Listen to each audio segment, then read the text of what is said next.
What's good, everybody?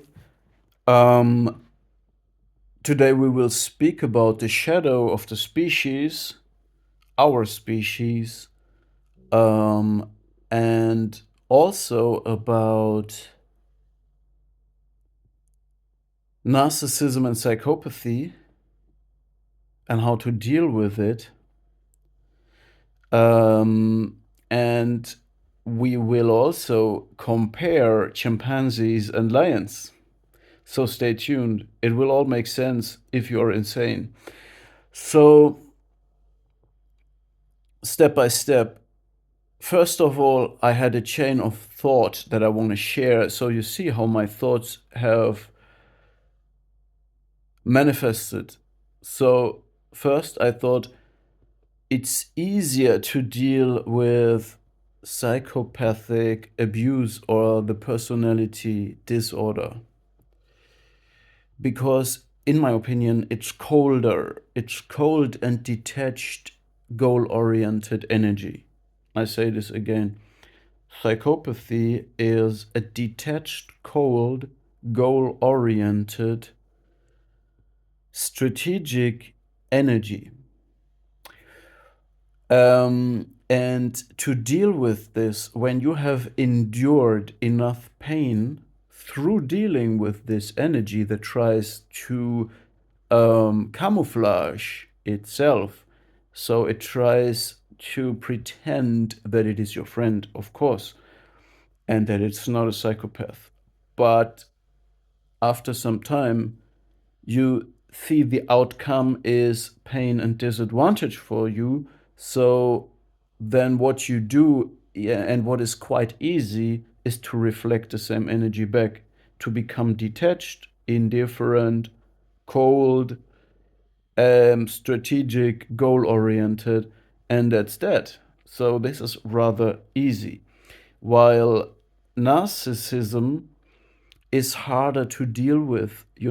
Remember, the psychopath has reality testing and is truly detached of object and um, introject constancy, which means they are only aligned with their goals.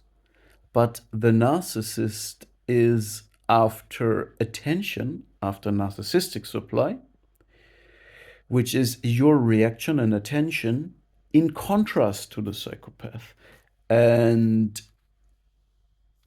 the narcissist acts strictly based on introject relationship to you, which means they don't interact with you, but with their representation of you in their mind. They are constantly in their own fantasy, which implicates they have no functioning reality testing.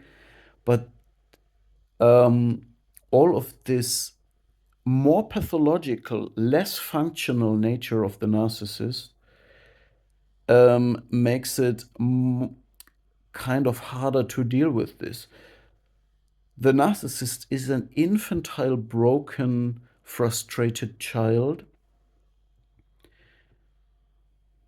that makes you a frustrated parent. So the relationship, they try to create this parental relationship, and what it does is basically you don't want to reflect this back because it's so pathologically, bluntly said, you don't want to be a piece of shit and reflect the same back. So narcissism shows you the most ugly, stupid, and infantile, frustrated tantrum side of, or sadistic, cruel side of what a human being can be. And you don't want to reflect that back simply because you are a human being and you know that you're different than that. So just bear this in mind. I was thinking about this difference between why it is easier to reflect back the cold and detached, goal oriented, strategic approach of the psychopath than to reflect back. You know, you simply you simply don't want to even get just in touch with that narcissistic super pathologic. um, it's so disgusting, you know. So just bear this in mind, this comparison. Now, lions and chimpanzees, you know, a lion puts his life on the line, especially a male lion, for his species and overcomes thereby self-preservation drive. A lioness does not engage in the same um, things. They would put their life on the line only to hunt and get food for the pack and for themselves. This is self-preservation and preservation of the children, which is the highest priority in the animal kingdom. But males can, in certain cases, diverge from this strategy, like in the Lion Kingdom. Male lions put their life on the line also to kill enemies of the lions, or to um, assert diamonds dominance. Um, and this does not hurt the species. It benefits the species because this is the lion spirit that has to be cultivated, and it costs a lot of lives of lions, but it doesn't matter to the species because if only a few of these emerging lions survive, they can multiply then because the lionesses don't engage in the same behavior. So the lionesses are there to multiply those that survive. Um, and what the lions do is they are not evil. They simply have a raw form of aggression and risk taking due to testosterone, um, that simply is the essence of being a lion and is tied to the ecological niche they fill. A chimpanzee, however, is not as physically dominant apex predator as a lion, um, cannot run as fast, cannot bite as hard, does not have these claws and the mane to protect the neck and so on. They are more fragile, yet they are also very successful. By the way, chimpanzees are the most cruel and violent animals in the animal kingdom, one could say. There is studies about these social groups. The difference is to lions that the chimpanzee is more intelligent and has this awareness, and part of this narcissism and psychopathy writhing already and showing in a more primitive way. And this is the shadow of the species. This is the beginning of the potential to be evil.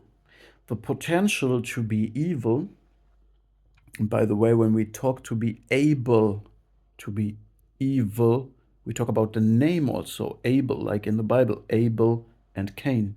Okay?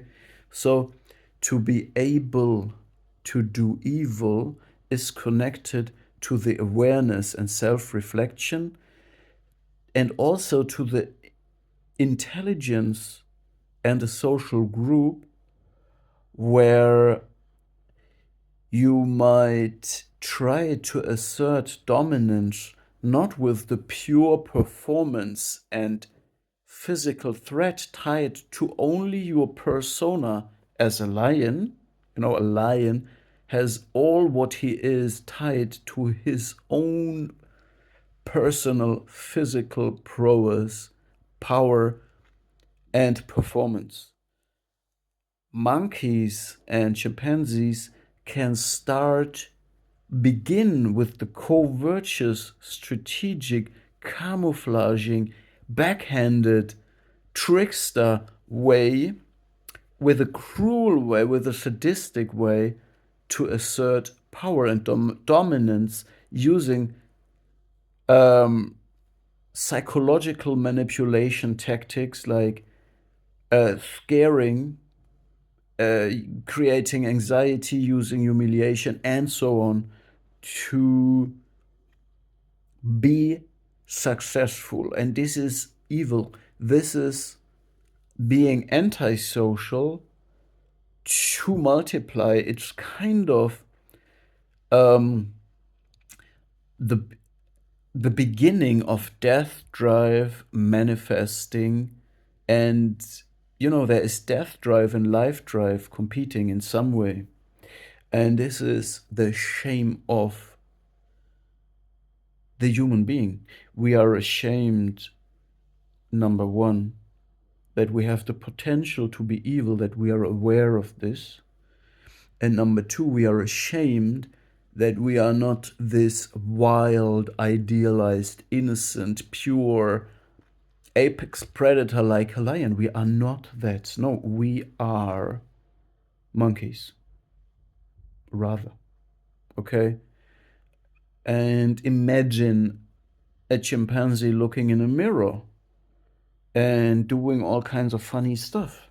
We find this very funny, but we also feel kind of hurt in our intimacy. It deeply touches us, but we don't.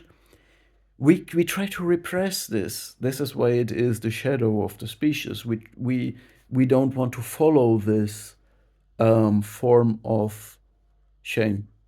Okay, yeah. As a third idea, I want to give you the notion just that there is a very accepted theory that narcissism is created through the repression of shame. So the mother don't love the child in early childhood, and therefore the child is ashamed because children will process this in a way that they are unlovable. Therefore, they are ashamed that they are not good enough to be loved. So narcissism is a result of repressed shame, while psychopathy is a result of repressed anxiety. This explains the emotional detachment of everything in a psychopath. Okay, just now you have all these things that I connect to this video. We have to compare the apex predator lion that has this raw force of aggression, and there is no moral implication in being good or evil. The lion is alive or dead. Yet we also have to bear in mind that we are the monkeys looking at the lion, using our language and moral concepts and idealization and romanticizing it, like Rousseau's pictures, right, of the lions in the jungle. That's already the monkey looking at the lion. And then we look at the chimpanzees and analyze that these are the most cruel and violent animals, and arguably the first species with the potential to be evil. And because the truth is that we are the ascendants of this, we are relatives to the chimpanzees and these primates. This is the what I see as